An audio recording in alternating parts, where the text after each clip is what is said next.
Well, very pleased. It's been a long haul, sort of always wondering whether it was going to come off in the end.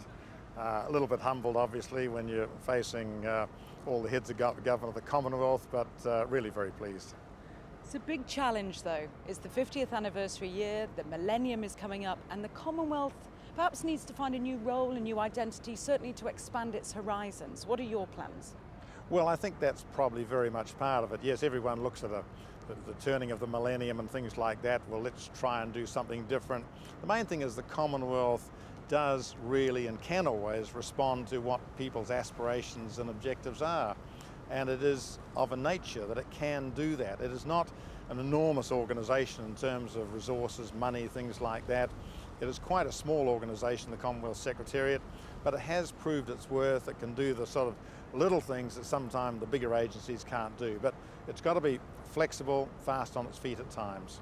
What about new agendas, like trade is very much being talked about, and you know, AIDS, poverty alleviation, kind of areas that the Commonwealth hasn't been too successful in the past, perhaps?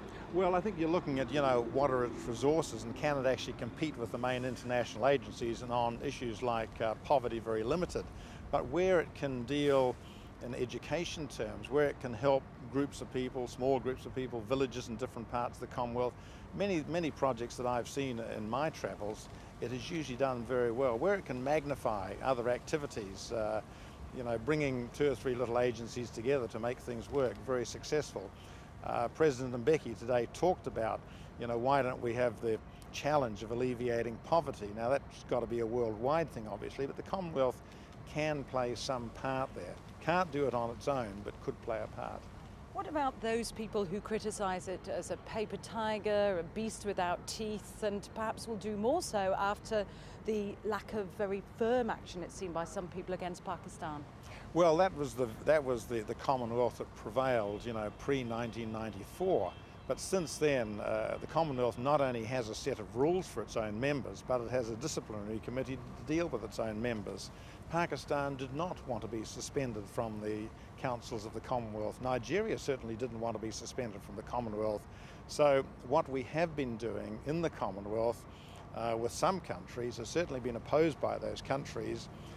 We don't have the ability to put sanctions on a country. Only the United Nations can do that. But we can work with countries that are in violation of the Harare principles and try and bring them back to full democratic principles. And that's really the bigger challenge, I think. A lot of negotiation in this job. Do you think it's your previous experience at negotiating in Bougainville and in other conflicts that got you this job? Well, I wouldn't put it down to any one thing, but I suppose when you've been a foreign minister for 9 years, you've met a lot of people around the world. You've been involved in a lot of issues, some more difficult than others. People soon have an idea of what you're worth, what you're capable of, and I guess that's what I was measured against. Were you confident? I was fairly confident most of the way. But I've been in politics more than 20 years, and I've been confident about elections that I've lost too. So, but that's all part of being in politics. There it is. Is it quite intimidating when you sit there and you were saying all the ministers, the heads of state rather, are there voting?